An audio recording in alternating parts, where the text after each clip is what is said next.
I'd been chasing ghosts for 3 weeks. The missing persons reports didn't match up with what the families were telling me.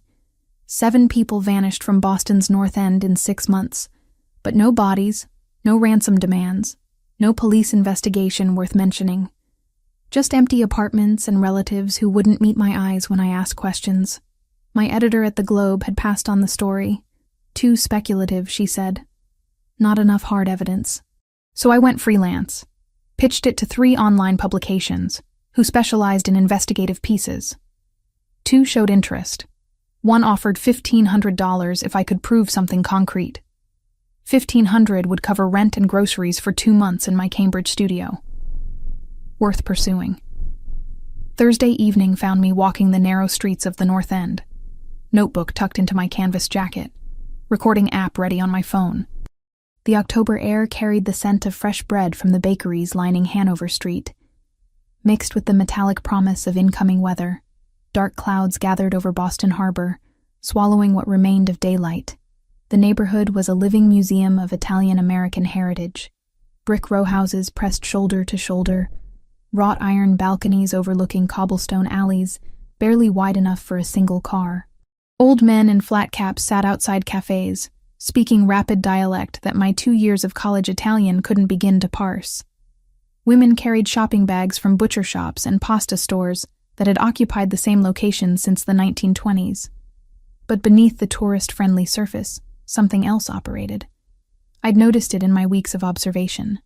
The way conversations stopped when certain people passed. The deference shown to specific businesses.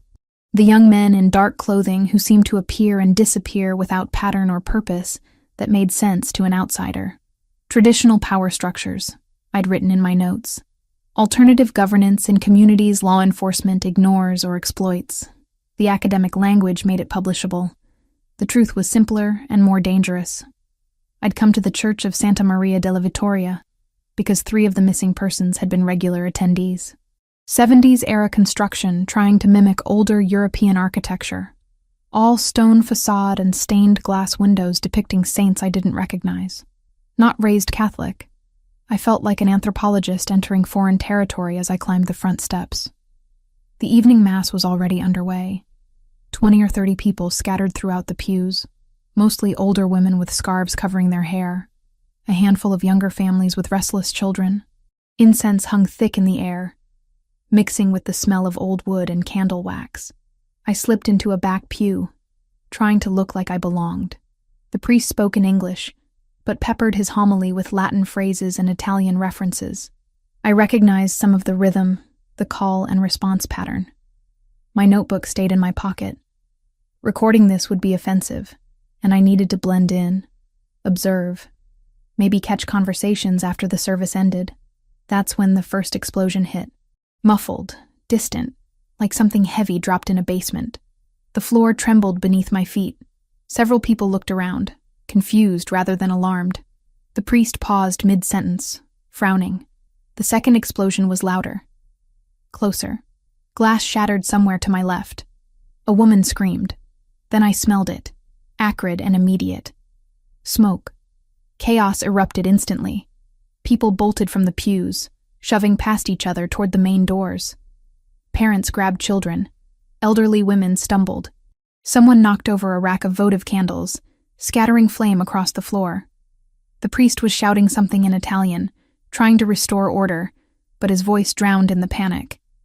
I stood, instinct overriding journalism training. Get out. Survive first. Investigate later. Black smoke poured through the doorway that led to the church basement. Thick and toxic. It moved like something alive, spreading across the ceiling, fingers of darkness reaching toward us. The temperature spiked. My eyes began to water. I pushed into the aisle, fighting against the current of bodies. The main exit was clogged, people screaming, crushing each other in their desperation. I turned, looking for another way out. A side door, maybe. Emergency exit. That's when the ceiling gave way. Not all of it. Just a section above the altar where the smoke had concentrated hottest. Wooden beams of reclaimed old-growth timber used during the 1970s renovation, dried out and combustible, collapsed inward with a sound like the world cracking open. Dust and ash exploded outward. I raised my arm to shield my face. Took 3 steps backward. Something massive hit me from behind. Pain exploded through both legs, sudden and total. I went down hard, face slamming into the stone floor. Couldn't breathe. Couldn't think. Just pain, white-hot and all-consuming. When my vision cleared, I realized what had happened. A section of the fallen beam had crashed into the pew behind me, driving it forward, pinning me between splintered wood and unforgiving stone. My legs were trapped from mid-thigh down, caught in a vise of debris that weighed hundreds of pounds. I tried to pull free. Couldn't budge. Tried to push the beam. Might as well have been pushing a mountain. The smoke was getting thicker, descending from the ceiling like a blanket. Already I was coughing, lungs burning with each breath. "Help!" My voice came out raw, barely audible over the crackle of spreading fire. "Somebody help me!" But the church was empty now. Everyone had fled. Smart. Survival instinct. I would have done the same. I was going to die here, 27 years old, chasing a story about missing people, about to become one of them. The irony would have been funny if I wasn't so terrified. The heat intensified. Sweat ran down my face, mixing with tears and ash. I could see flames now, orange and hungry, climbing the walls near the altar. The smoke made everything hazy, dreamlike. My thoughts began to drift, consciousness slipping. Maybe that was better. Passing out before the real burning started. Small mercy. Then I heard footsteps. Heavy, purposeful, coming from the main entrance. Moving toward me, not away. Someone was coming back into the burning church. "Here!" I tried to shout, but it came out as a cough. "I'm here." A figure emerged through the smoke. Tall, broad-shouldered, wearing dark clothing already streaked with ash. A man, moving with the kind of confidence that suggested he wasn't afraid of fire or collapsing buildings or anything else this world could throw at him. He saw me, dark eyes locked onto mine through the haze, assessing the situation in seconds. "You need to leave," I gasped. "It's not safe. Just go." He ignored me completely. Moved to the beam pinning my legs, gripped it with both hands. I could see him now through the smoke-stained air. Black hair, sharp features, maybe mid-30s. A thin scar traced along his right jawline, white against olive skin. He wore a suit, expensive even to my untrained eye, now ruined by soot and ash. "Please," I said again. "You can't lift that. Save yourself." He still didn't respond, just adjusted his grip, set his stance, and lifted. The beam moved. Not much, maybe 6 inches, but enough. Enough for me to drag my legs free. Pain screaming through damaged muscles and possibly cracked bones. I scrambled backward on my hands, putting distance between myself and the debris. The man let the beam crash back down. Turned to me, eyes scanning for injuries in that same swift, efficient assessment. Then he stepped forward, and before I could protest or thank him or ask his name, he picked me up. One arm under my knees, the other supporting my back, carrying me like I weighed nothing, like he did this every day. Like rescuing strangers from burning churches was just another Thursday evening. "I can walk," I lied, because my legs felt like they'd been through a wood chipper, and I wasn't sure I'd ever walk properly again. "No, you can't." His voice was low, controlled. Accent there, subtle. Not Italian exactly, but shaped by it. American-born, I guessed. Raised in a household where another language dominated. He moved toward the exit, navigating fallen debris with practiced ease. The smoke was choking now, flames spreading across the walls and ceiling. The beautiful stained glass windows were shattering from the heat, raining colored fragments onto the pews below. We hit the cool night air, like breaking through a surface after drowning. It was pouring. Heavy rain that I hadn't noticed during the Mass, now drenching us both in seconds. I gulped it down, washing smoke from my throat, feeling the blessed cold against my overheated skin. Sirens wailed in the distance, growing closer. Fire trucks, ambulances, police. A black SUV idled at the curb, engine running, driver's side door open. Another man stood beside it, older, maybe 50, with silver threading through dark hair. He looked at me with the same assessment as my rescuer, then nodded once. In the back, Franco, my rescuer said. Get her to the safe house. Have Marco look at her legs. Wait, I managed. Hospital. I need a hospital. You need safety first. He set me carefully in the back seat of the SUV, and I got my first clear look at his face.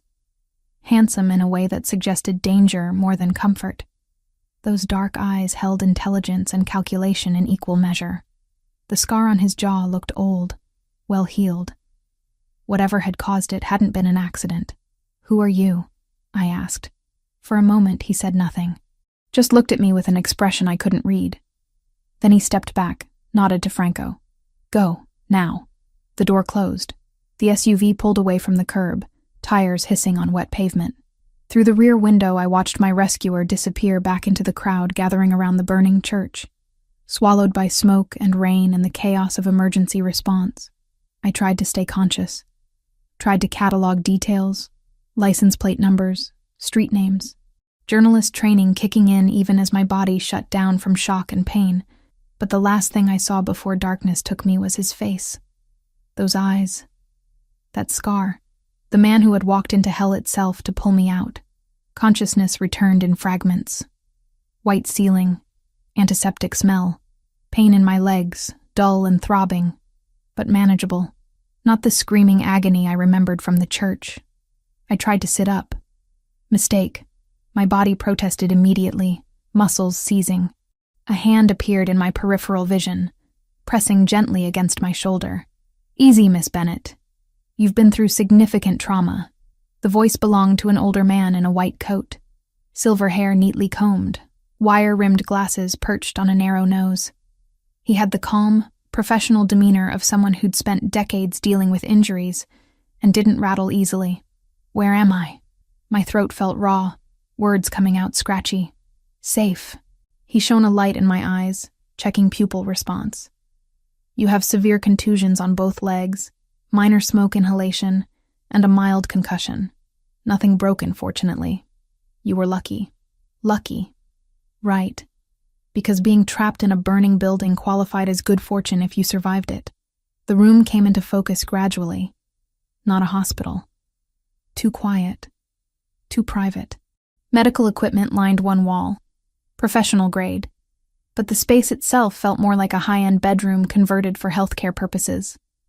Hardwood floors, thick curtains blocking natural light, expensive furniture pushed against the walls to make room for the hospital bed I occupied.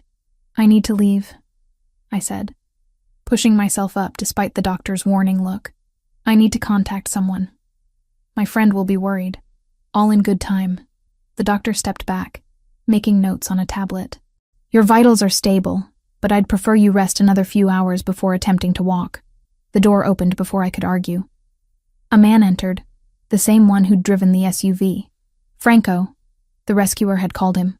Up close, I could see the weathering on his face, the kind that came from decades of stress rather than simple aging. Maybe 50, though he carried himself like someone who could still handle physical confrontation if necessary. How's our guest, Marco? He asked the doctor. Recovering well? She's insistent on leaving. Franco's mouth twitched in what might have been amusement. They usually are. He turned his attention to me, dark eyes assessing. I'm Franco Rinaldi. You're in a safe location outside the city, about 30 miles south of the city limits, in a semi-rural stretch shielded by tall trees. Your injuries have been treated. You'll be released in 3 days, once the situation stabilizes. In her head, Emily conceded the rule had died with the pre-dawn blast. What situation? I swung my legs over the side of the bed, ignoring the protests from damaged muscles. I was in a church that caught fire. Random tragedy. There's no reason to keep me here. Wasn't random. Franco's tone remained conversational, but something in it made me stop moving. The Church of Santa Maria della Vittoria was targeted specifically. Explosives planted in the basement, timed to detonate during evening mass. You walked into the middle of a territorial dispute you don't understand. My journalist instincts kicked in immediately, overriding fear. Territorial dispute between who? Organizations you're better off not knowing about. I'm a reporter. I was investigating disappearances in the North End. I met his gaze directly. I have a right to know what's happening. Something flickered across Franco's face. Respect, maybe, or surprised that I'd admit my profession. "We know who you are." Emily Bennett, 27, freelance journalist, lives alone in Cambridge. Recently pitched a story about missing persons to 3 online publications. You've been asking questions in the neighborhood for 3 weeks. Ice formed in my stomach. You've been watching me. We watch everyone who shows unusual interest in our community. He said it matter-of-factly, like surveillance was a perfectly reasonable response. Mr. Fioraldi wanted to ensure you weren't law enforcement or working for competitors. Mr. Fioraldi being the man who pulled me from the fire. The same. He'll be here shortly to explain the situation properly. In the meantime, you're welcome to move around the suite. But you cannot leave the property. Consider it protective custody. I'm not under arrest, I said, anger rising. You can't just hold me here. Franco moved to the door, paused with his hand on the frame. The people who bombed that church saw you inside before the evacuation. They know someone was trapped. If they find out you survived, you become leverage against Mr. Fioraldi. 3 days, Miss Bennett. That's all we're asking. Give us time to secure the situation. Then you walk away.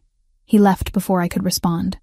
The doctor, Marco, followed without a word, leaving me alone in the medical suite with my thoughts and a growing sense that I'd stumbled into something far more complex than I'd imagined. I stood carefully, testing my weight on both legs.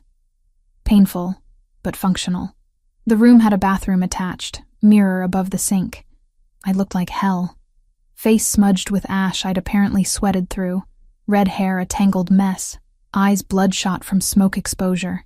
A change of clothes had been laid out on a chair, comfortable athletic wear in my size, which was somehow more unsettling than the surveillance revelation. How long had they been watching? What else did they know? I cleaned up as best I could with the supplies available, changed into the provided clothing, and began exploring my surroundings. The suite opened into a larger bedroom, tastefully decorated with furniture that probably cost more than my car. Windows overlooked extensive grounds, trees providing natural privacy, a tall stone wall visible in the distance. Definitely not in the city anymore. Suburbs, maybe, or rural Massachusetts entirely. My phone was gone.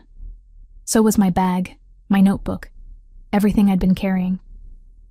Journalist instincts screamed at the loss of my notes. 3 weeks of interviews and observations vanished. The bedroom door wasn't locked. I tested it carefully, half expecting an alarm or a guard posted outside. Nothing. Just a long hallway, thick carpet muffling footsteps, more expensive art on the walls. I moved quietly, cataloging details. Large house, multiple rooms, everything maintained with the kind of care that suggested serious money and professional staff. Voices drifted from somewhere below. Male, speaking in what sounded like Italian. I couldn't make out words, but the tone suggested business discussion rather than casual conversation. You should be resting. I spun around. Matteo Fioraldi stood at the end of the hallway, hands in his pockets, watching me with those same dark, assessing eyes. He'd changed clothes since the rescue, now wearing tailored black pants and a charcoal shirt, sleeves rolled to his elbows. The scar on his jaw stood out more clearly in the hallway lighting. You can't keep me here, I said, proud that my voice stayed steady. I appreciate the rescue, but I need to leave. I have a life, responsibilities. People who'll worry. Your friend Sarah. He moved closer, and I fought the urge to step back. The editor you work with occasionally. She's expecting you back when? The casual knowledge of my personal life sent another chill through me. That's none of your business. Everything that happens in my territory is my business, Miss Bennett, including journalists asking questions about things they shouldn't. He stopped a few feet away, close enough that I could smell faint traces of smoke still clinging to his clothing. But I'm not your enemy. I saved your life because you were an innocent caught in someone else's war. Then let me go. In 3 days. Once we're certain the Albanian Mafia won't use you to get to me. Albanian Mafia. He said it so casually, confirming what Franco had implied. I'd walked into the middle of organized crime warfare, and somehow these people thought I was valuable enough to protect. Or control. I want to call Sarah, I said. She'll report me missing if she doesn't hear from me soon. Matteo considered this, then nodded. Supervised call. You'll tell her you're following a lead out of town. You'll be back early next week. Nothing about the fire or this location. And if I refuse, then we'll contact her ourselves with a similar message." He pulled a phone from his pocket, my phone, and held it out. "Your choice whether she hears it from you or from us." I took the phone, hating the position he'd put me in, hating that he was right about Sarah reporting me missing. She was protective, had been ever since we met in college, bonding over late-night editing sessions and shared frustration with traditional journalism's decline. I dialed her number. She answered on the second ring. "Em, where the hell have you been? I've been calling for hours." "I'm fine," I said quickly. "I'm sorry, my phone died and I've been chasing down a source outside the city. I should have checked in sooner." Mateo watched me, expression unreadable. "Outside the city where?" Sarah's concern was palpable even through the phone. "I can't say yet. It's sensitive. Could be big for the story. I need a few more days to verify everything." Silence on the other end, then a sigh. "Emily, you promised you'd be careful with this North End thing. Those people don't play games." "I know. I am being careful. I'll call you Monday, okay? If you don't hear from me by Monday evening, then worry. I'm worrying now." "Don't. I'm fine. I'm safe.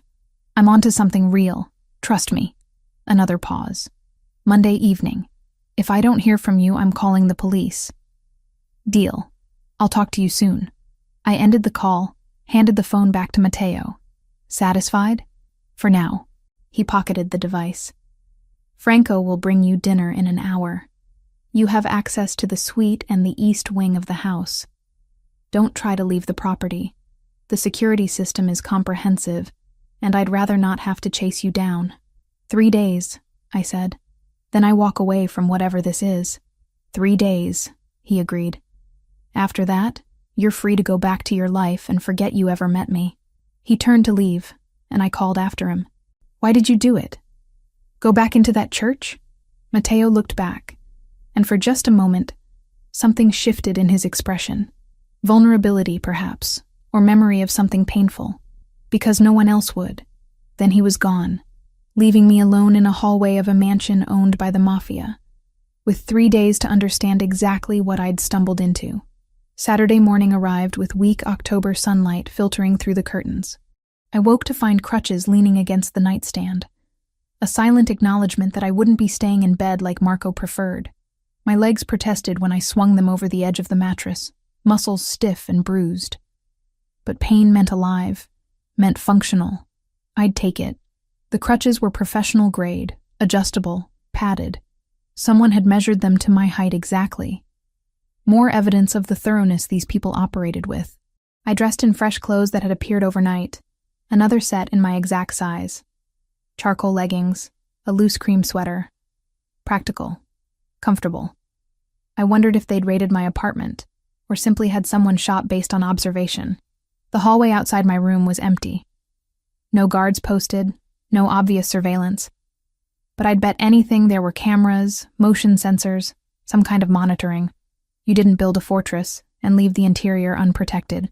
I made my way slowly through the east wing, learning the layout. 6 bedrooms on this floor, each furnished but clearly unused. Guest quarters for people who apparently never visited.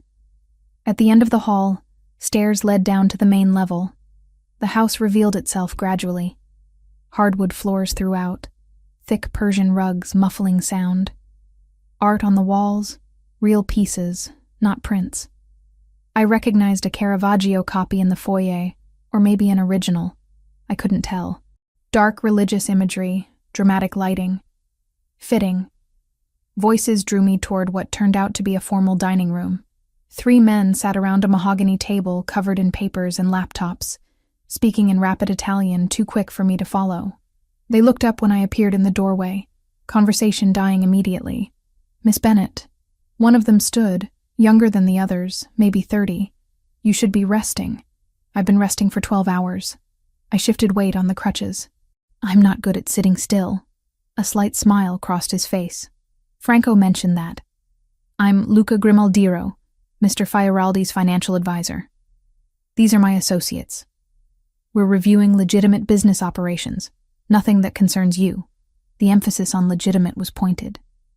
A reminder that I was a journalist, that they knew what I did for a living. "Where's Matteo?" I asked, testing the familiarity of his first name. "Handling security matters in the city. He'll return this evening." Luca gestured to the papers. "You're welcome to explore the property. The kitchen is fully stocked if you're hungry. Just stay within the perimeter walls." Dismissed. Politely, but clearly. I found the kitchen, massive and professional. Someone had left coffee brewing, the scent rich and dark. I poured a cup, added cream from an industrial-sized refrigerator, and continued my exploration. The library drew me like gravity. Floor-to-ceiling shelves packed with books in multiple languages. English, Italian, some Latin, history, philosophy, literature, a surprising number of legal texts. I ran my fingers along spines, reading titles. The complete works of Machiavelli, naturally, but also Dante, Calvino, contemporary American fiction. I settled into a leather chair, crutches propped beside me, and tried to piece together who Matteo Fioraldi actually was, beyond the man who walked into burning buildings. The day passed slowly. Franco checked on me twice, polite but distant. Marco examined my legs again, pronounced the healing satisfactory. I ate lunch alone in the kitchen, a sandwich I made from supplies that could have stocked a restaurant. By evening, restlessness had me pacing the library as well as I could manage on crutches. My laptop sat uselessly in my Cambridge apartment. My notes were ash. 3 weeks of investigation reduced to memories I was desperately trying to catalog mentally before they faded. "You look like you're plotting an escape." I turned. Matteo stood in the doorway, still wearing his coat. Dark circles shadowed his eyes. Exhaustion carved into the lines of his face. He'd been awake as long as I'd been unconscious. Maybe longer. Just thinking. I lowered myself back into the chair. "Franco said you were handling security matters. Damage control." He moved to a cabinet, poured amber liquid into a crystal tumbler. Whiskey, from the smell. The church bombing made the news. 5 people injured in the evacuation. Thankfully, none seriously. The community is frightened. They want answers I can't give them yet. Who did it? Albanian organization trying to establish control over port operations. He took a long drink. They're pushing into territory that's been ours for 70 years. The church was a message. They're willing to hurt civilians to make their point. And you're not. His eyes found mine. Dark and unreadable. I don't involve innocence if I can avoid it. That's not always possible in this life. But it's a line I try not to cross. He moved to the window, looking out at grounds now dark beyond the glass. My grandmother attended Mass at Santa Maria della Vittoria every Sunday for 43 years. She died 6 months ago. That church was important to her, to the whole community. Bombing it during services was designed to provoke me specifically. It worked. Yes. He turned back. Which is why you're still here. They know I pulled someone from the fire. If they discover it was a journalist investigating their operations, you become leverage, or a loose end to eliminate. My mouth went dry. I wasn't investigating them. I didn't even know they existed. But you were asking questions about disappearances that intersect with our territorial dispute. People we've been quietly relocating to keep them safe from Albanian retaliation. He studied me over the rim of his glass. Your instincts were good. You were following a real story. You just didn't understand the full picture. So explain it to me. Why? So you can write about it? So I can understand why I'm a prisoner in a mansion south of Boston instead of home in my own bed. He was quiet for a long moment, weighing something. Then he moved to the chair across from mine, settled into it with the careful movements of someone operating on no sleep and pure adrenaline. 3 years ago, my father died. Heart attack, natural causes, but it left me in charge of the family business at 31, younger than anyone expected to take over. I'd been preparing my whole life, but preparation doesn't equal readiness. He swirled the whiskey in his glass. The organization my grandfather built, that my father expanded, it was never purely criminal. Imports, exports, real estate, restaurants, legal operations that employed hundreds of people in the North End and East Boston. But there were other things. Protection, gambling, loan operations, the kind of business that comes with the territory. Literally, a ghost of a smile. When I took over, I made a decision. Gradual legitimization. Phase out the illegal operations, reinvest in legal businesses, keep the community protection, but make it less coercive. It's been slow. These things take time, and you can't just walk away from certain obligations without consequences. But we're moving in the right direction. Until the Albanians showed up. Until they decided our port access was more valuable than peace. He drained the whiskey. Now I'm fighting a war I was trying to avoid, and people like you get caught in the crossfire. Footsteps in the hallway interrupted whatever I might have said next. Franco appeared, face grim. We have a problem. Kostage's crew grabbed Tommy Ricci and Revere an hour ago. They're demanding we withdraw from the harbor completely, or they start sending pieces of him to his mother. Matteo stood immediately, exhaustion vanishing behind cold focus. How many men do they have on him? Unknown. Bruno's tracking their movements now. Get everyone to the command room. I want options in 10 minutes. Franco nodded and disappeared. Matteo moved toward the door, then paused, looking back at me. Stay here. Don't leave the library until I come back. How long will that take? However long it takes to get my soldier back alive. Then he was gone, and I was alone with books and silence and the knowledge that somewhere in Revere, someone's life hung in the balance of decisions being made in this house. I should have stayed put, should have followed orders like a good captive. Instead, I grabbed my crutches and followed. The command room was in the west wing, hidden behind what looked like a study door. I pushed it open carefully, crutches awkward against the frame. 8 men clustered around a table covered in maps and laptops. Matteo stood at the center, phone pressed to his ear, speaking rapid Italian. Franco noticed me first, his expression shifting from surprise to resignation. No point sending me back now. Bruno has eyes on the warehouse in Revere, someone reported. 3 hostiles outside, unknown number inside. Tommy's definitely there? Matteo asked, ending his call. Confirmed. They moved him 20 minutes ago. I stayed against the wall, trying to be invisible. This was operational planning, the kind of thing civilians weren't supposed to witness. But no one ordered me out. Maybe they were too focused, or maybe Matteo had decided I'd already seen too much for it to matter. The operation unfolded like choreography. Franco coordinating teams, routes mapped, contingencies planned. Matteo made the final calls with calm precision, never raising his voice, commanding absolute attention. 6 men, 2 vehicles. We go in fast, extract Tommy, minimize engagement. This is a rescue, not retaliation. He looked at each man. Everyone comes home tonight. They moved out within 15 minutes. I watched from the window as SUVs disappeared down the driveway, taillights swallowed by darkness. Then there was nothing to do but wait. Marco found me in the library an hour later. Brought tea I didn't ask for but accepted anyway. They'll be back soon, he said. Mr. Fioraldi doesn't take unnecessary risks. Just necessary ones? A slight smile. In his position, all risks are necessary. The vehicles returned at midnight. I heard them from upstairs, watched men file back into the house. Tommy Ricci came out of the second SUV supported by 2 others, bloodied but walking. Alive. Matteo was the last to enter. Even from the window, I could see the tension in his shoulders, the way he moved like every muscle ached. This was what leadership looked like, not the glamorous version from movies, but the grinding weight of other people's lives resting on your decisions. Sunday passed in strange suspension. I spent it reading, avoiding questions I wasn't ready to ask. The house felt different after witnessing the rescue operation. Less like a prison, more like a fortress protecting something fragile. Matteo kept his distance.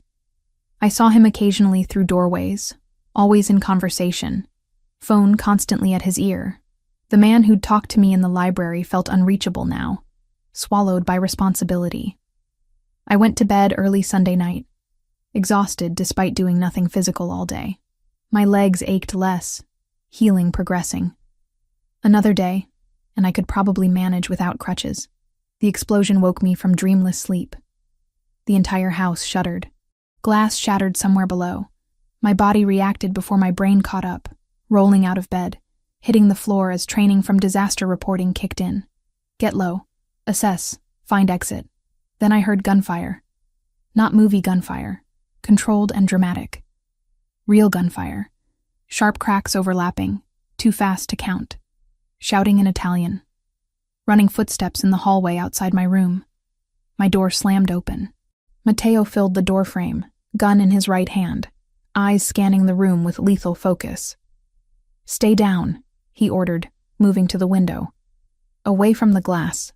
I crawled toward the bathroom, putting the bed between myself and the windows. My heart hammered against my ribs so hard it hurt. This wasn't abstract danger anymore.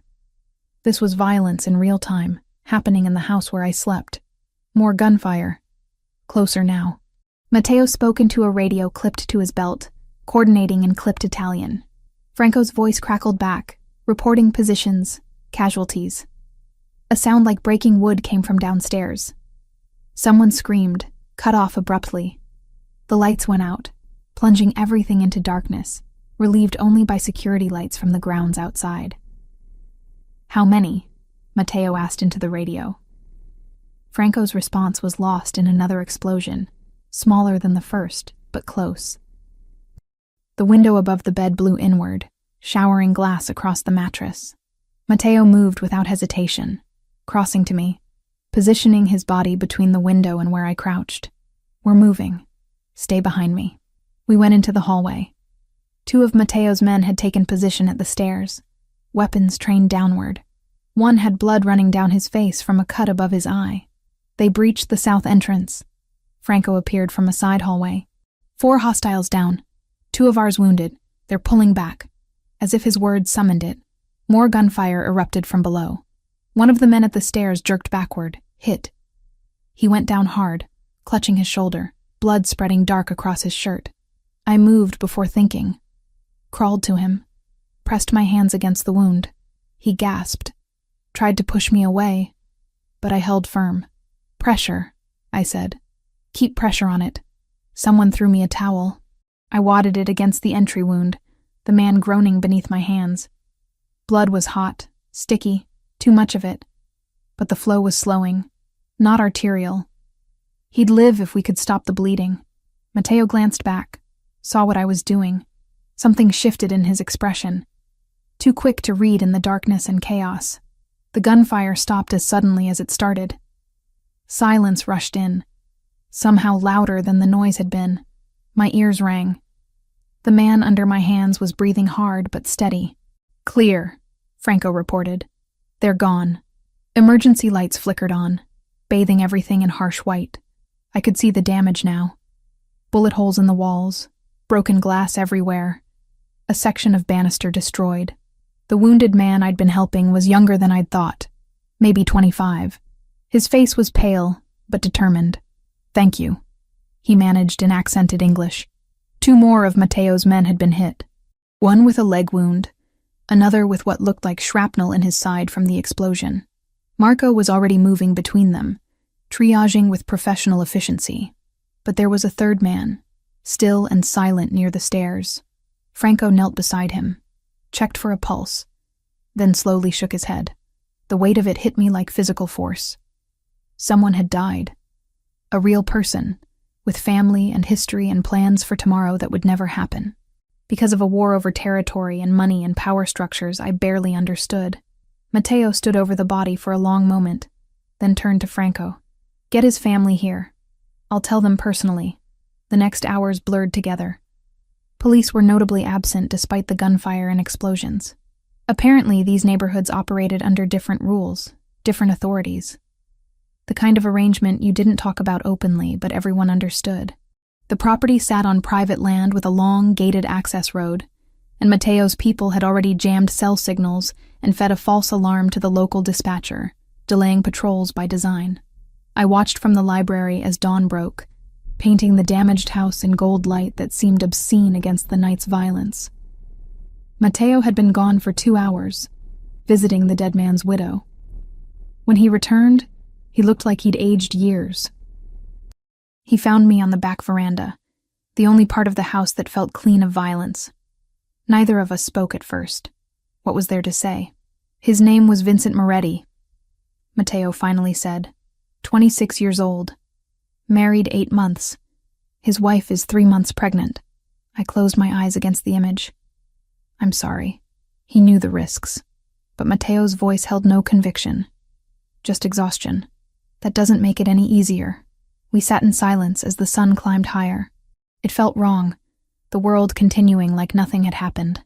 Franco appeared in the doorway, face grim. We need to talk. Both of you. We followed him to the study. He pulled up photos on a laptop, surveillance images grainy and dark. Our informant sent these, taken by Albanian spotters during the attack. Franco clicked through several images, then stopped on one that made my stomach drop.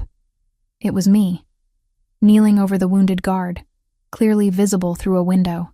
The angle showed my face, my red hair, enough detail to identify me without question. They know who you are now, Franco said.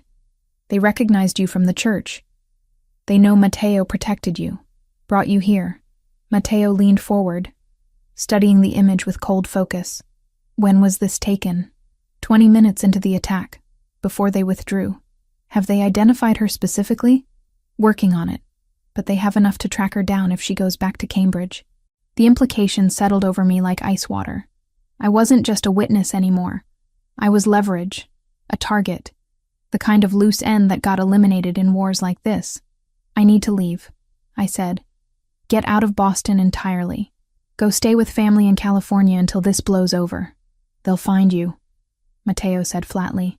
If they want you badly enough, geography doesn't matter. And running makes you look guilty.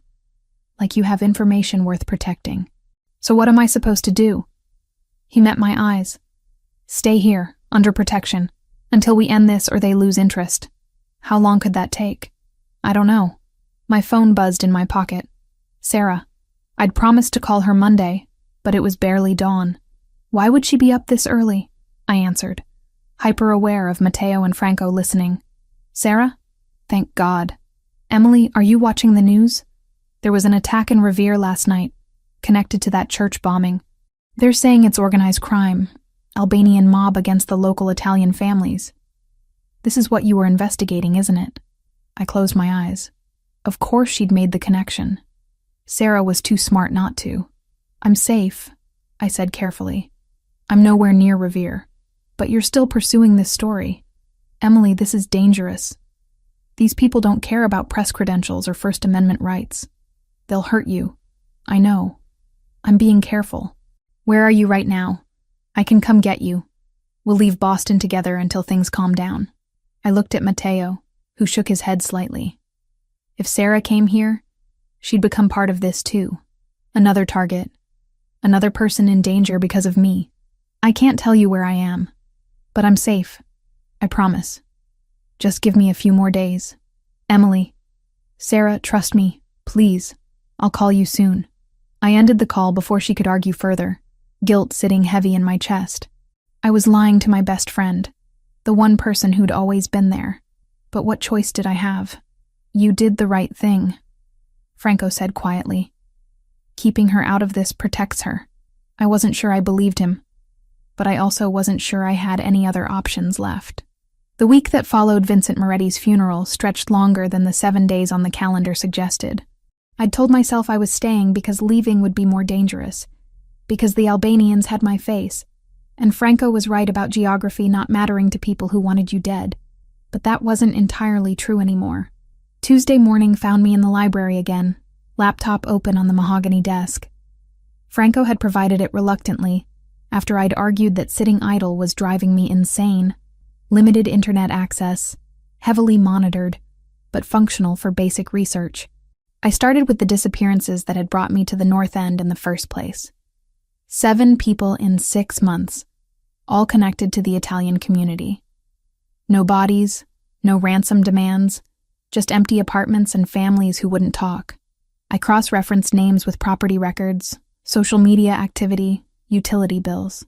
Patterns emerged slowly, like developing photographs in a darkroom. Maria Giordano, reported missing in April, had electricity bills showing up at an address in Hartford, Connecticut. Anthony Cusumano, gone in June, had a new driver's license issued in Providence, Rhode Island. They weren't dead. They were relocated. By Wednesday afternoon, I'd mapped 5 of the 7 to new locations, all within 3 hours of Boston, all in areas where Italian communities existed, where they could blend in, start over. Witness protection, but not the federal kind. This was family taking care of its own. I found Matteo in what Franco called the war room, staring at maps of Boston Harbor with the intensity of a general planning invasion. He looked up when I entered, exhaustion carved into the lines around his eyes. "The missing people," I said without preamble. "They're not missing. You moved them." He studied me for a long moment, then gestured to a chair. "Sit. Tell me what you found." I laid out my research, the addresses, the pattern of relocation. He listened without interrupting, occasionally nodding as I confirmed what he already knew. "They were witnesses," he said when I finished, "to Albanian operations, to violence, to things that would have gotten them killed if they testified. So we moved them quietly. New identities, financial support, protection. Better than what the federal government would have provided, and faster. Why not go through proper channels? Because proper channels mean trials, publicity, years of waiting while the people you're testifying against know exactly where to find you." He leaned back, scrubbing a hand across his face. "The Albanians started pushing into port territory 2 years ago. Not aggressively at first, just testing boundaries. But when they met resistance, they escalated. Started targeting civilians who might cooperate with authorities. So you got them out first. We protected our community. That's what families do, Miss Bennett. Legal or not, that's the responsibility we accepted generations ago." Thursday brought a different kind of education. Matteo had business in the North End, and Franco suggested I accompany them. "Fresh air," he said. "Change of scenery." The truth was simpler. They wanted me to see what they actually did beyond the violence and territory wars. We drove into the neighborhood in an unmarked sedan. No entourage, no obvious security. Just Matteo, Franco, and me watching Boston's Italian heart go about its daily business. Our first stop was a bakery on Hanover Street, the kind that had occupied the same storefront since the 1940s. The owner, an old man with flour-dusted hands, greeted Matteo with genuine warmth. They spoke in Italian too rapid for me to follow, but I caught the gist. A dispute with the landlord. Rent increases the bakery couldn't sustain. Matteo made 2 phone calls. Within 20 minutes, the issue was resolved.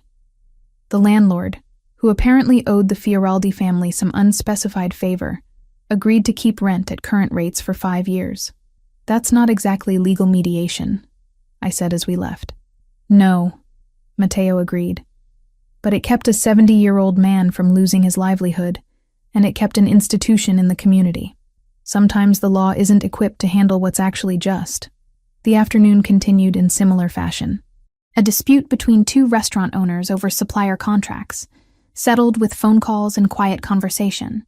A widow whose pension had been delayed by bureaucratic nonsense, resolved through connections Matteo had in city offices. A teenager caught shoplifting, handled privately rather than through police who would have given him a record. I watched it all with growing complexity of feeling.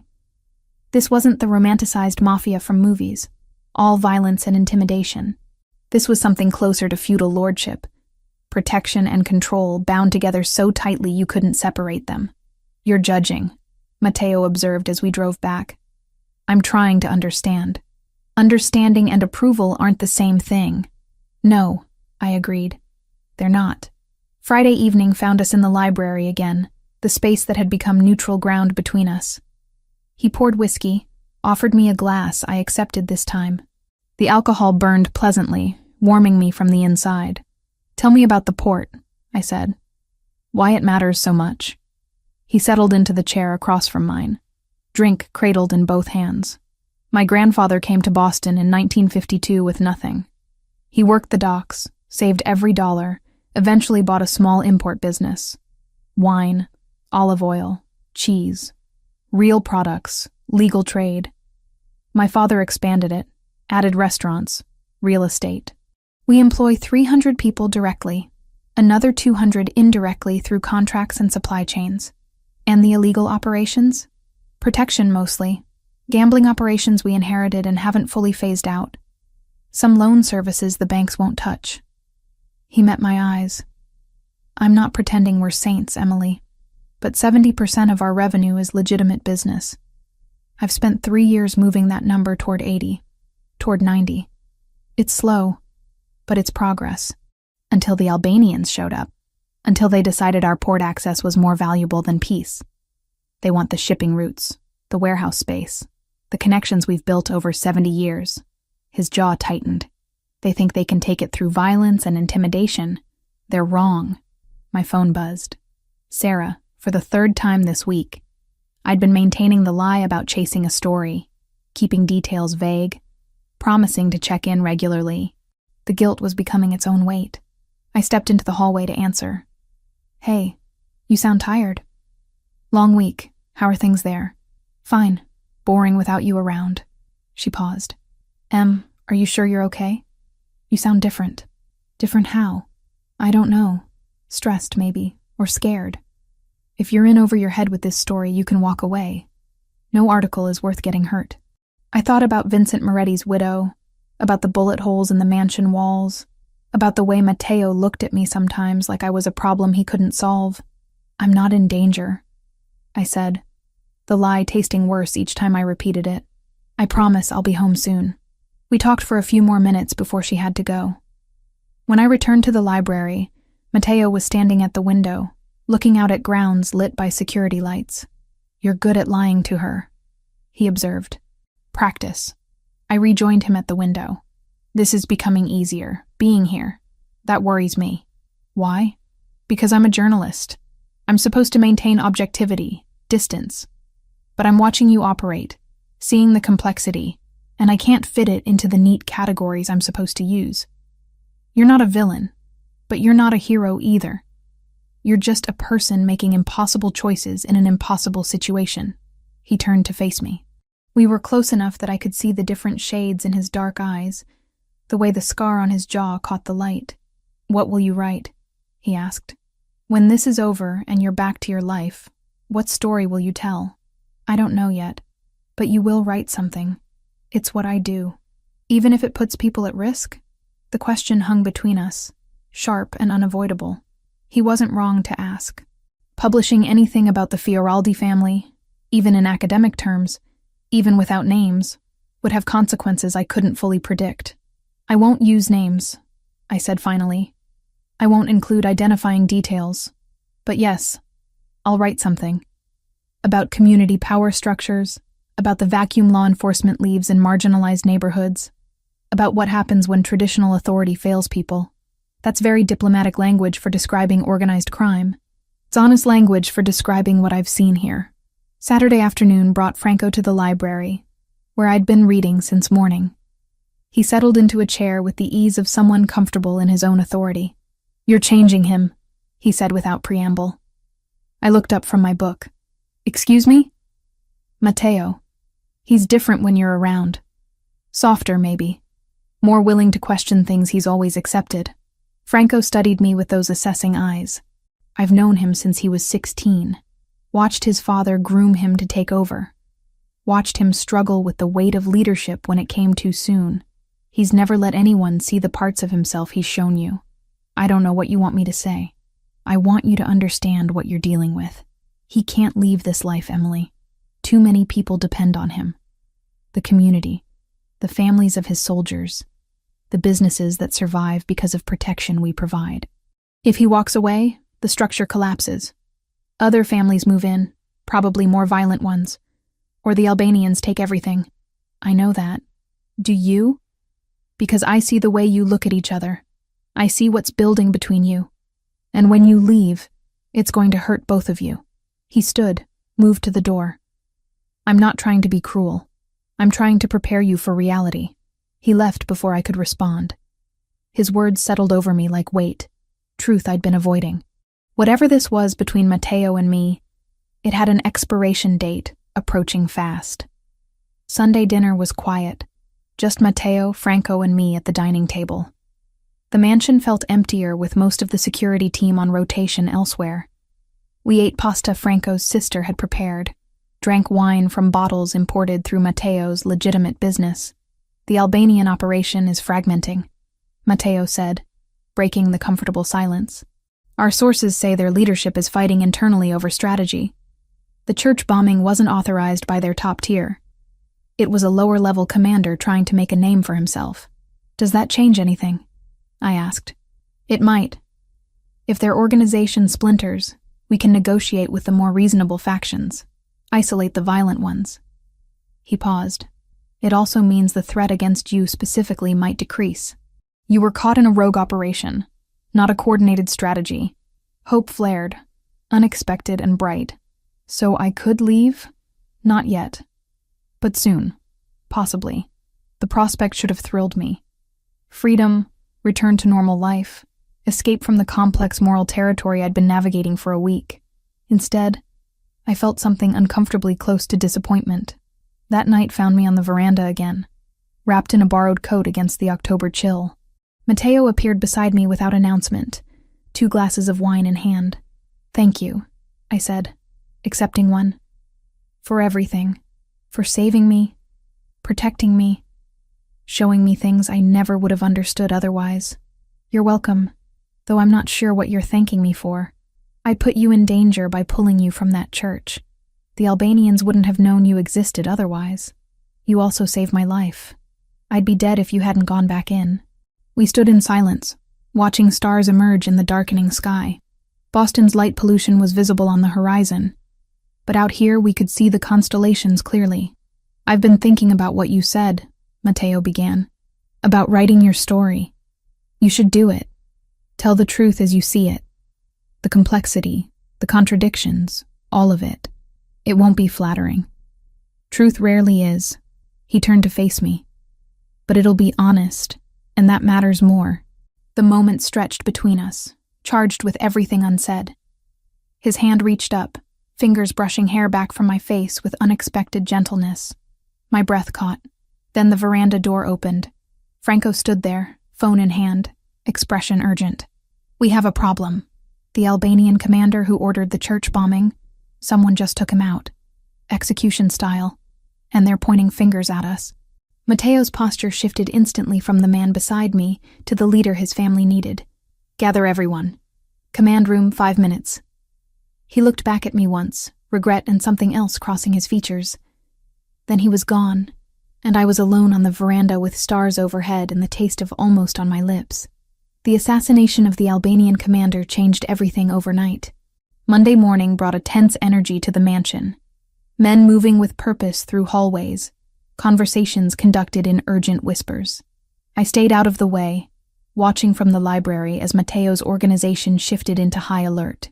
Franco found me before noon, his expression grim. We need to talk. Both of you. Matteo was already in the command room when we arrived, studying satellite images of the North End on multiple screens. He looked like he hadn't slept, exhaustion etched into every line of his face. The Albanians are planning retaliation, Franco said without preamble. Our source inside their operation sent this an hour ago. He pulled up architectural plans on one of the screens. They're targeting the church again. Santa Maria della Vittoria. Explosives, enough to level the entire block. My stomach dropped. It's still under reconstruction. There are workers there every day. They don't care about workers, Matteo said flatly. They care about sending a message. The church is symbolic, represents everything they want to destroy about our presence in the North End. When? I asked. Tomorrow night. They're moving the explosives into position this afternoon. Franco zoomed in on the plans. We can intercept, but they'll have significant numbers. 10, maybe 15 men guarding the operation. Matteo studied the images in silence, calculating odds, weighing options. I could see the weight of command pressing down on him, every choice carrying consequences measured in lives. We don't have enough men to take them head on, Franco continued. Not without casualties we can't afford. An idea formed, reckless and possibly brilliant. What if you didn't have to go head on? I said. What if they thought you were somewhere else entirely? Both men looked at me. I moved to the computer, pulling up my research from the past week. During my investigation, I identified a Boston PD detective who's been feeding information to the Albanians. Detective Carl Morgan, works Organized Crime Division. I have his contact information from when I was trying to get quotes for my article. I looked at Matteo. If I reached out to him, said I had information about Fioraldi family operations at the port tomorrow night, he'd pass it to his Albanian contacts. You want to plant false intelligence? Matteo said slowly. Create a diversion. They split their forces, send people to the port expecting an ambush there. Meanwhile, you hit their actual operation at the church with your full team. Franco was already shaking his head. Too risky.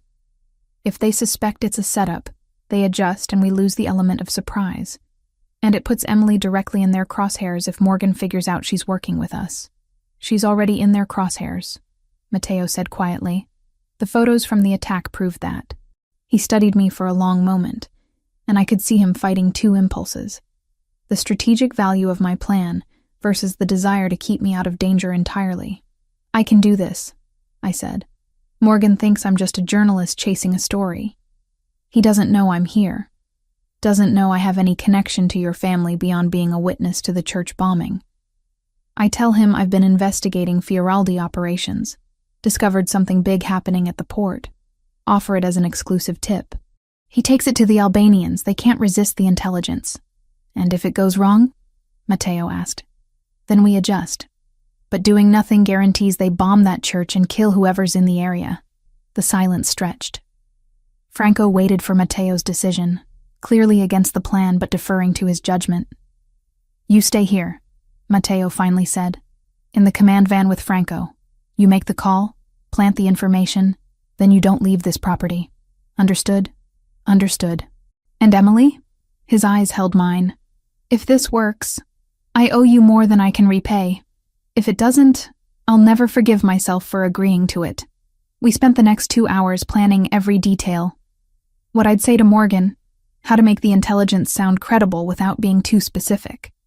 Timing the call so the Albanians had enough notice to redirect resources, but not enough to verify independently. At 3 p.m., I made the call from a burner phone Franco provided. Morgan answered on the 4th ring, suspicious immediately. Detective Morgan, this is Emily Bennett. I'm a freelance journalist. I reached out to you a few weeks ago about North End disappearances. I remember. What do you want, Miss Bennett? I've been following a lead, and I've uncovered something significant. Fioraldi family operation, happening tomorrow night at their warehouse facility near the port. Large shipment coming in, something they're being very careful about. I thought you'd want to know. Silence on the other end. I could hear him breathing, weighing whether this was legitimate. What kind of shipment? I don't have specifics, but the security arrangements are extensive. Whatever it is, it's important to them. I'm willing to share my source information if you can guarantee protection and attribution for my story. Send me what you have. I'll look into it. I need your word this leads to arrests. If I'm burning sources, it has to be worth it. You have my word. I ended the call, hands shaking slightly. Franco nodded approval. Well done. Natural hesitation, credible motivation. He'll take it to his contacts. Now came the hardest part. Waiting. The command van was equipped with communications gear that looked military-grade, screens showing feeds from cameras positioned around the church reconstruction site. We parked 3 blocks away, Franco at the controls, me beside him watching everything unfold in real time. Matteo's team moved into position at 7 p.m. 12 men, approaching from multiple angles, communications coordinated through the radio system Franco monitored. On a second screen, we tracked Albanian movement at the port, confirming they'd taken the bait. 7 hostiles there, leaving only 4 guarding the church operation. All teams, you have green light, Franco said into his headset. Target is the basement access, southwest corner. Rules of engagement: neutralize threats, secure explosives, minimize collateral. Go. I watched shadows move across the screens, figures approaching the church with practiced precision. Then the first shots, muzzle flashes bright in the darkness. The sound came through the radio, sharp and immediate. Contact, 3 hostiles, engaging. Second team moving to flank. Basement secured, 2 down. The operation lasted 8 minutes.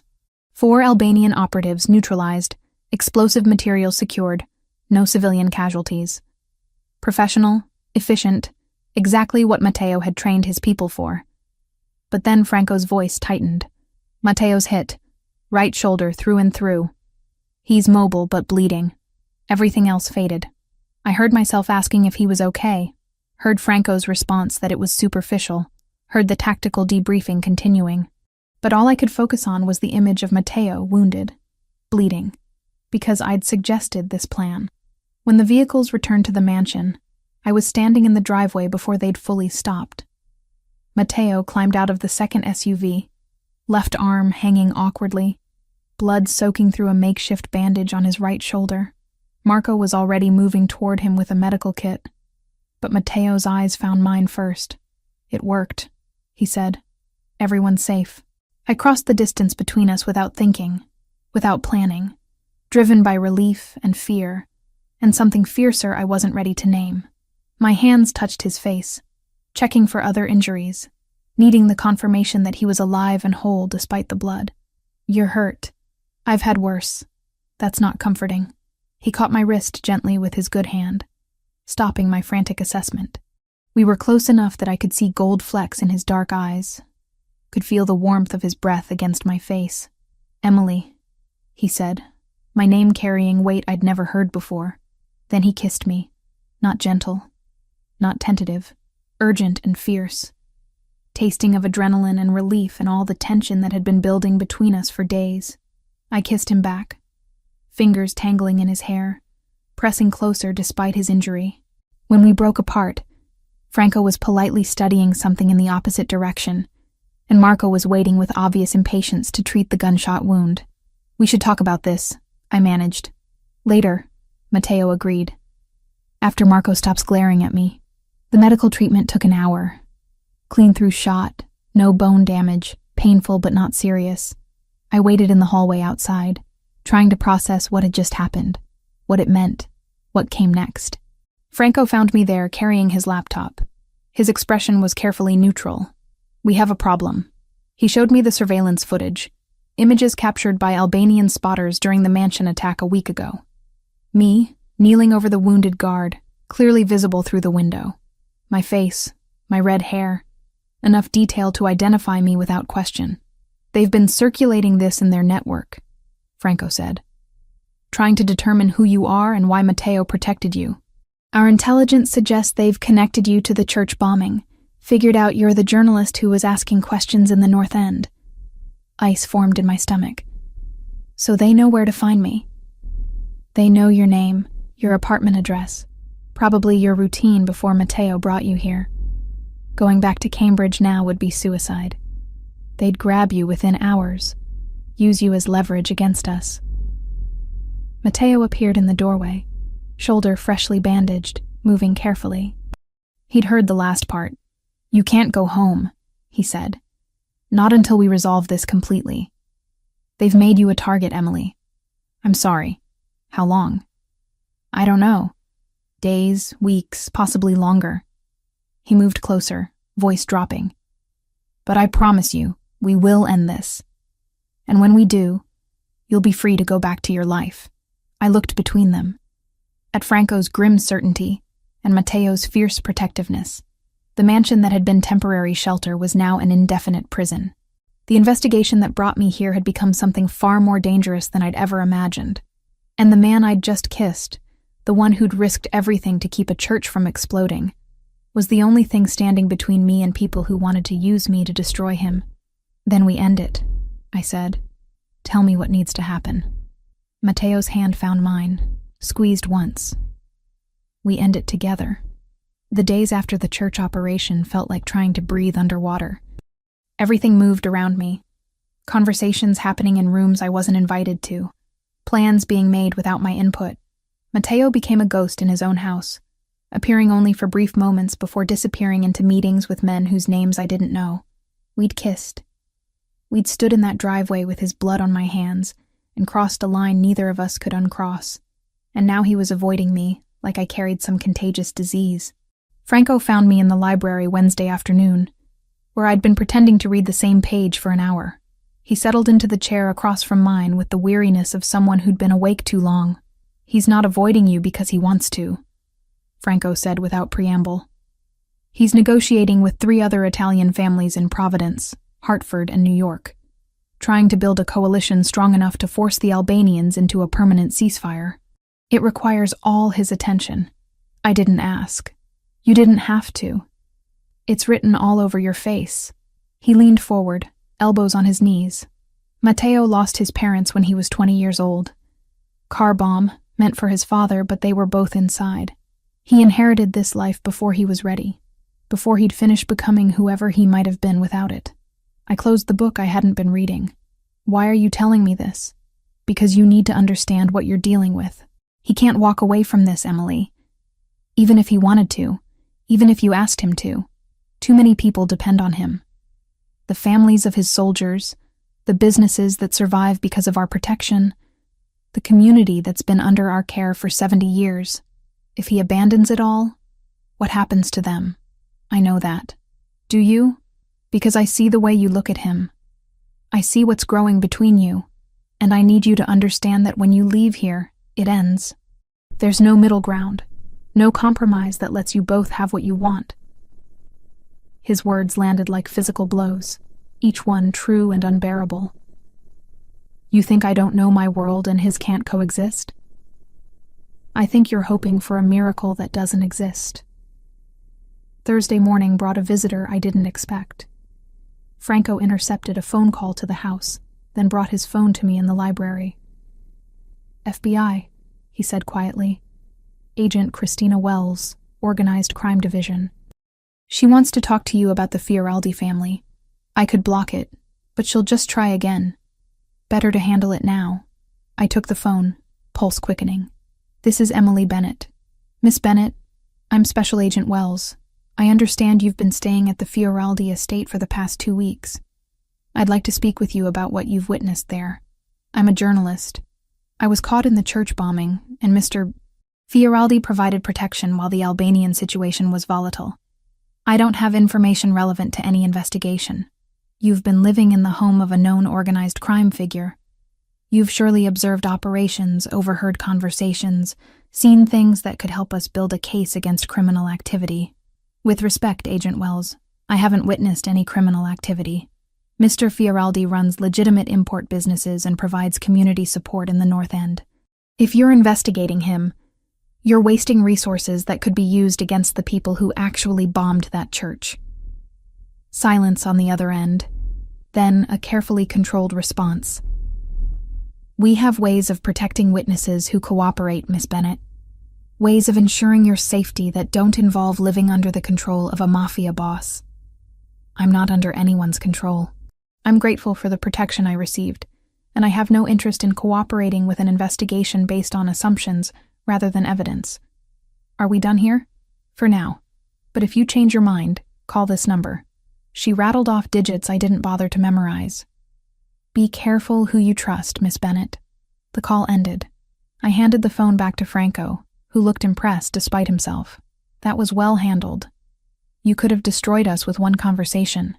"I'm not interested in destroying anyone. I'm interested in understanding the truth, and the truth is more complicated than good guys and bad guys." That evening, Matteo finally emerged from his office. I found him on the veranda, the same place we'd stood when Franco interrupted us with news of the Albanian commander's death. It felt like years ago, instead of days. "The negotiations are done," he said without turning. "We have an agreement. The Albanians keep their existing territory in Charlestown. We maintain control of the North End and port operations. Neutral zones established, penalties for violations. It's not perfect, but it's peace. That's good. It means you can leave. Go back to your apartment, your life. The threat against you is officially rescinded as part of the agreement. You're no longer leverage. The relief I should have felt didn't come. Just a hollow ache where hope had been building without permission." "When?" I asked. "Tomorrow morning. Franco will drive you home, ensure your apartment is secure. We'll maintain distant surveillance for a few weeks, just to be certain, but you'll be safe." I moved to stand beside him at the railing. The October night was cold, stars sharp overhead. We should talk about what happened after the church operation. We kissed. His voice was flat, carefully controlled. In the heat of the moment, adrenaline and relief. It doesn't change anything, doesn't it? He turned to face me then, and the pain in his eyes was so raw it took my breath away. Emily, I can't give you what you deserve. I can't walk you down Hanover Street without worrying about who's watching. Can't take you to dinner without calculating security risks. Can't introduce you to my life without pulling you deeper into danger. You deserve someone whose past doesn't include bodies buried in consequences. Someone who can give you a normal future. And what if I don't want normal? You say that now. But 6 months from now, when you're living under constant surveillance, when you can't publish certain stories because it puts me at risk, when you have to lie to everyone you know about who I really am, you'll regret it. And I won't do that to you. So you're deciding for both of us. I'm protecting you from a choice you'll come to hate. I wanted to argue, to fight against his certainty. But I could see the conviction in his face, the way he'd already made the decision, and locked it behind walls I couldn't breach. What if I wrote about this? I asked. About community power structures. About what I've seen here. Would you try to stop me? No. Write your truth, Emily. Tell the story as you understand it. Just protect the people in it. The ones who trusted you by letting you see behind the curtain. I will. We stood in silence, the space between us charged with everything unsaid. Finally, he stepped back, creating distance that felt permanent. Franco will have you ready to leave at 8 a.m. If you need anything before then, he'll arrange it. He walked away without looking back, and I stood alone on the veranda wondering how something that had felt so right could end so absolutely. Friday morning came too fast. I packed the few belongings I'd accumulated, changed into my own clothes that someone had retrieved from my apartment. The woman who looked back at me from the mirror was different from the one who'd entered a burning church 2 weeks ago. Harder, maybe. More aware of the shadows that existed beneath the surface of every city. Franco drove me home in silence, respecting the fact that I had nothing left to say. Cambridge looked exactly the same as when I'd left, which felt wrong somehow. The world should have changed to reflect everything that had happened. My apartment was exactly as I'd left it. Dishes still in the sink from that Thursday morning that felt like a lifetime ago. Franco checked every room, every window, confirmed the security measures his people had installed. You have my number, he said at the door. If anything feels wrong, if anyone approaches you about what you saw, call immediately. Thank you, Franco, for everything. He nodded once, then left, and I was alone for the first time in 2 weeks. Sarah arrived 30 minutes later, letting herself in with the spare key I'd given her years ago. She took one look at my face and pulled me into a hug that broke something loose inside me. Tell me everything, she demanded. I told her what I could. The investigation, the church bombing, being caught in the wrong place. I described staying with people who protected me, learning things that changed how I saw the North End. I left out names, faces, the way Mateo's eyes looked in firelight. And now you're safe? She asked. Now I'm safe. Over the next 2 weeks, I wrote. Not the story I'd originally planned, but something deeper. An examination of how communities create their own governance structures when traditional authority fails them. How protection and control become indistinguishable. How people survive in the margins using whatever tools they have available. I sent it to an academic journal specializing in urban sociology. They published it within a week, and it generated exactly the kind of thoughtful discussion I'd hoped for. Professors cited it. Students used it in papers. Fellow journalists reached out with questions. But every night, I lay in my bed and felt the absence of something I'd never really had. I told myself the emptiness would fade, that returning to normal life would fill the spaces Mateo had occupied. I'd been wrong.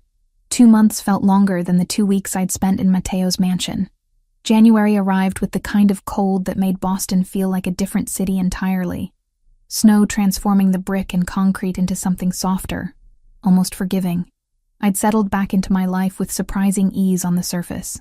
Freelance assignments, coffee dates with Sarah, the rhythms of Cambridge existence that required no explanation or justification.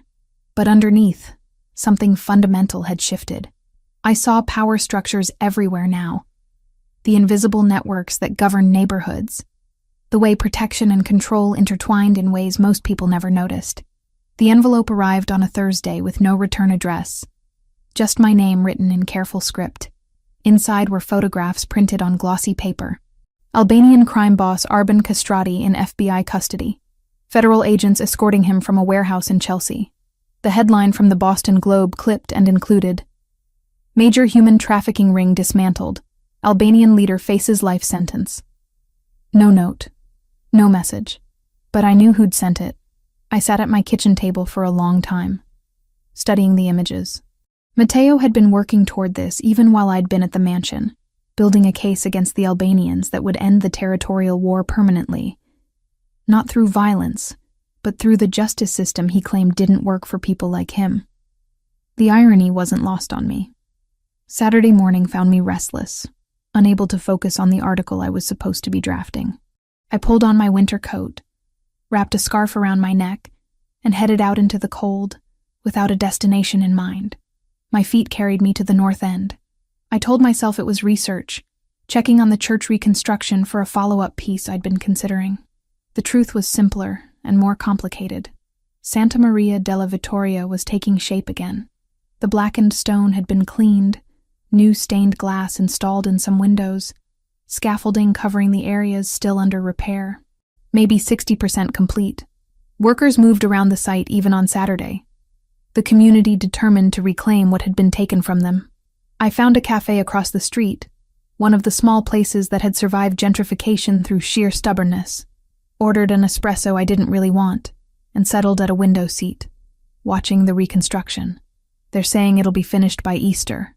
My heart stopped, then kicked into overdrive. I didn't need to turn around to know that voice. But I did anyway. Matteo Fioraldi stood beside my table, hands in the pockets of a charcoal wool coat, scarf loose around his neck. He looked thinner than I remembered, shadows under his eyes suggesting too many long nights. But the scar on his jaw was the same, and those dark eyes held the same intensity that had made me forget every rational objection I'd ever had. "May I sit?" he asked. I nodded, not trusting my voice. He settled across from me, ordered coffee from the server who appeared with obvious deference, then turned his attention back to me. "You got the photos." "No message, but yes, I got them. I wasn't sure if you'd want to hear from me, but I thought you should know it's over. The territorial war, the threat against you. Kastrati's facing 40 years minimum, his organization fractured. The other Albanian families negotiated separate peace terms. It's done. That's good." I wrapped my hands around my espresso cup. The community must be relieved.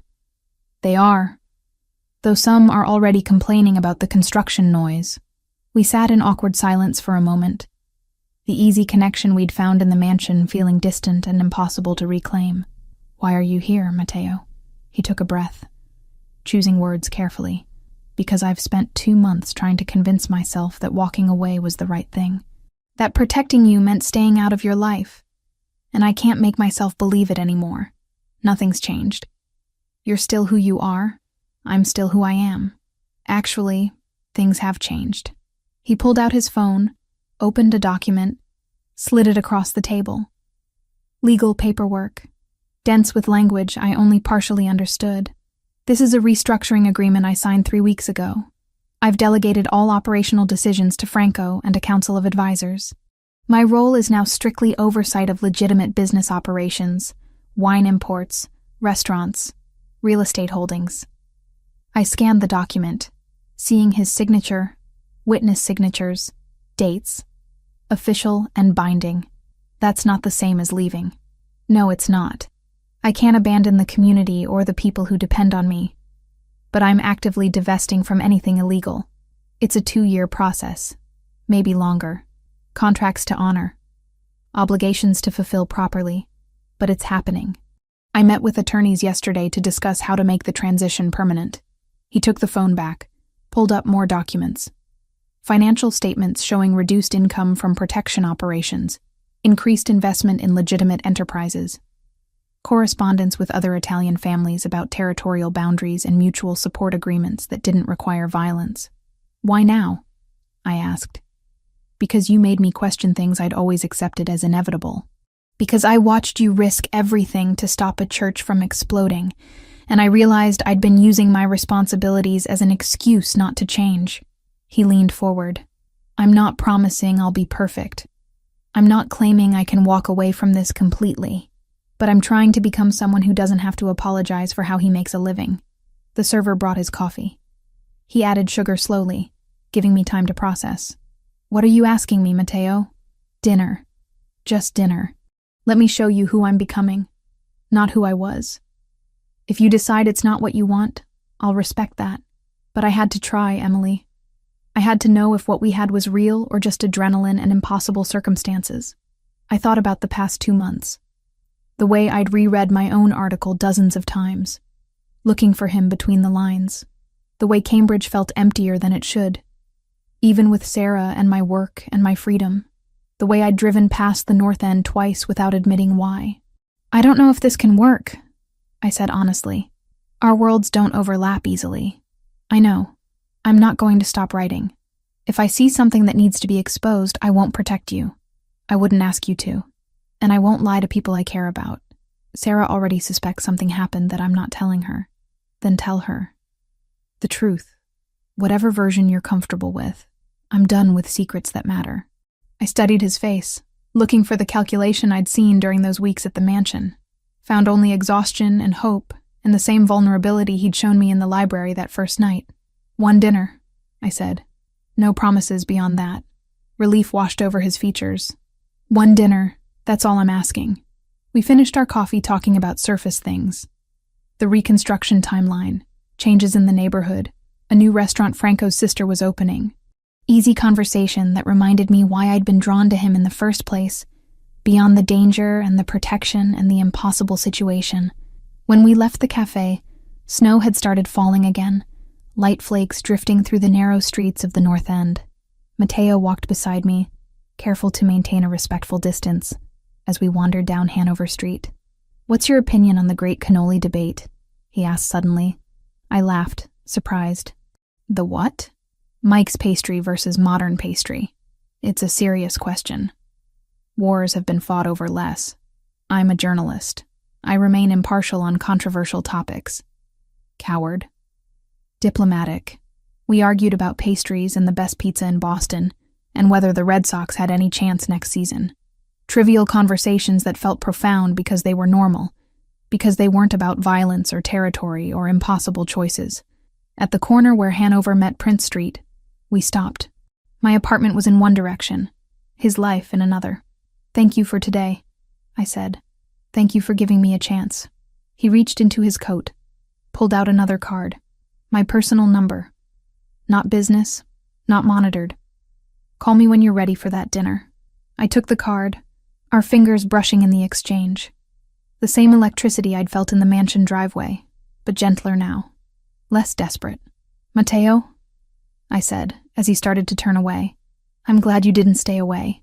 His smile was real, reaching his eyes for the first time since he'd sat down at my table. So am I. I watched him walk back into the North End. A figure in a charcoal coat disappearing into falling snow, and the neighborhood that had shaped him. Then I turned toward Cambridge, pulling out my phone. Sarah answered immediately. Em? What's up? I'm having dinner with someone. Maybe tomorrow, maybe next week. I don't know yet. Someone interesting? I thought about Mateo's transformation, about the risks we were both taking, about the possibility that hope could exist without guarantees. Very interesting, and complicated. I'll tell you about it over coffee. I'm holding you to that. We said goodbye, and I continued walking through snow-covered streets, the card in my pocket and a future unwritten stretching ahead. It wouldn't be easy. There would be challenges neither of us could predict, moments where our worlds collided in ways we couldn't control. But for the first time since leaving his mansion, I felt like I could breathe fully, not because anything was certain, but because we'd both chosen to try anyway.